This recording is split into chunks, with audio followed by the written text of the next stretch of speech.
Une seule province, deux équipes de hockey. Mais comment les Canadiens de Montréal, équipe mythique, ont-ils soudainement vu leur statut de roi contesté par une bande de nouveaux venus de Québec en 1979?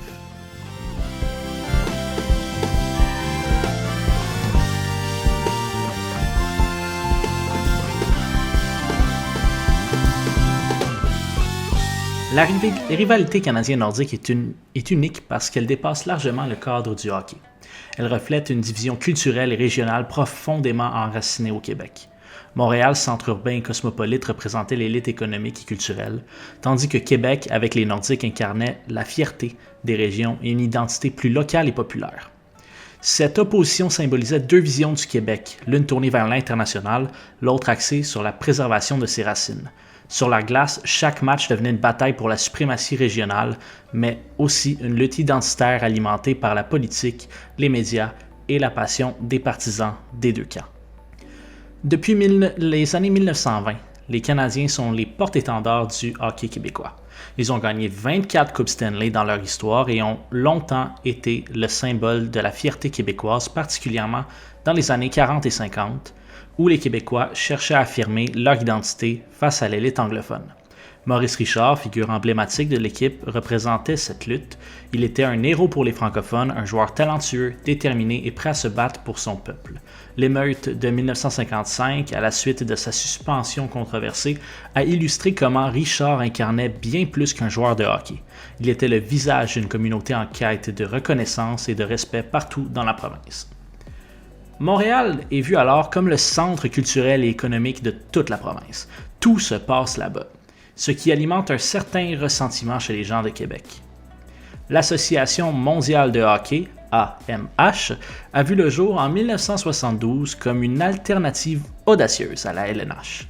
Elle voulait briser le monopole de la Ligue nationale de hockey en offrant des salaires plus élevés, en courtisant les jeunes talents et en innovant avec des équipes dans des marchés non traditionnels.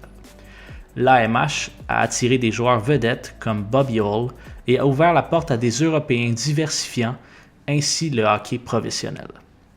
Bien que financièrement instable, elle a marqué l'histoire en forçant la LNH à évoluer et en ouvrant la voie à de nouvelles franchises, dont les Nordiques de Québec.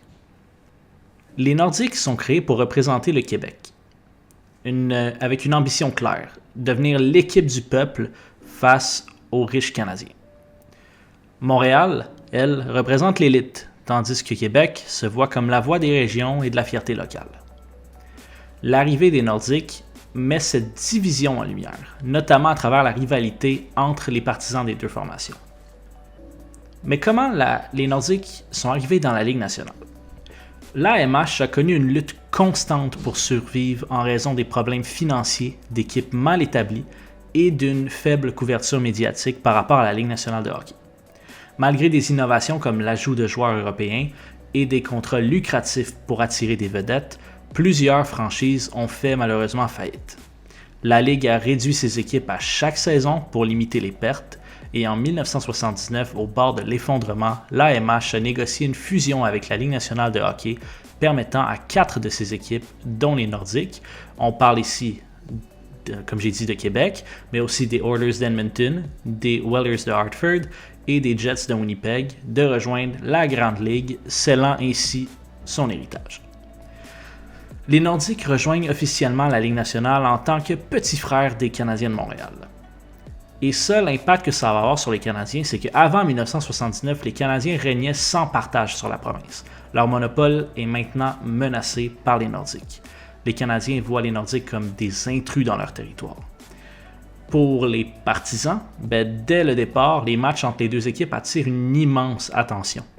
Les fans des Canadiens considèrent les Nordiques comme une blague au début, mais ça ne dure pas très longtemps. Qu'en est-il des premiers affrontements entre les deux formations? Avant leur entrée dans la Ligue nationale, les Nordiques ont déjà affronté les Canadiens. En match hors concours, ces matchs, bien que non officiels, étaient déjà chargés d'émotions avec des joueurs des deux camps qui voulaient prouver leur supériorité. Le 13 octobre 1979, c'est là par contre que tout commence officiellement.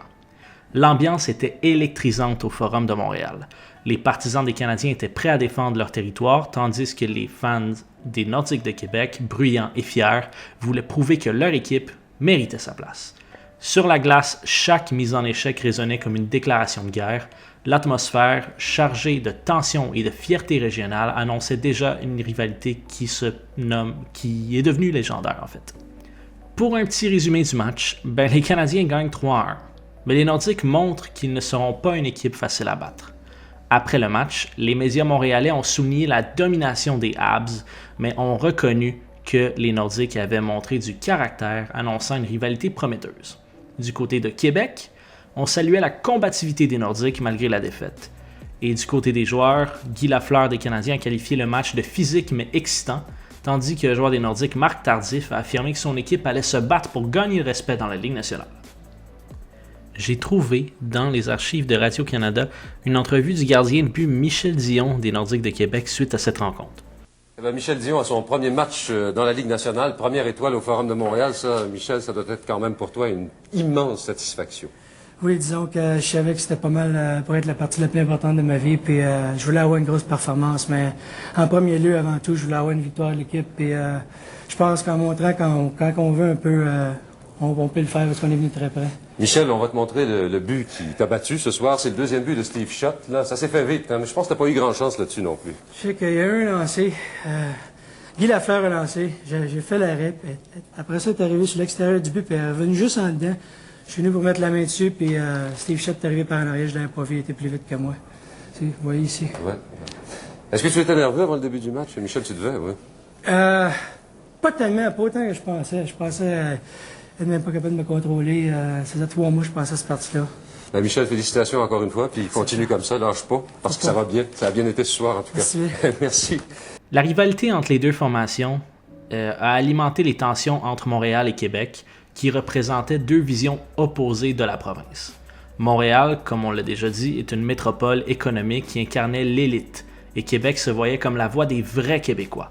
Chaque match devenait un symbole de cette division renforcée par les médias. Cette rivalité sur la glace reflétait des rivalités bien plus profondes dans la société québécoise. Les joueurs clés de cette rivalité, de ce début de rivalité, on peut compter des Guy Lafleur et des Ken Dryden en fin de carrière du côté des Canadiens. Et du côté des Nordiques, l'arrivée de jeunes talents prometteurs comme Michel Goulet et Marc Tardif. En conclusion, ce premier affrontement du 13 octobre 1979 n'était que le début. La rivalité allait bientôt s'enflammer, notamment lors de leur premier affrontement en séries éliminatoires. Mais avant d'y arriver, découvrons comment les Nordiques ont gagné le respect de la LNH et de leurs rivaux de Montréal. C'est ce que nous découvrirons ensemble lors du prochain épisode de Jeux de puissance sur la rivalité canadien-nordique.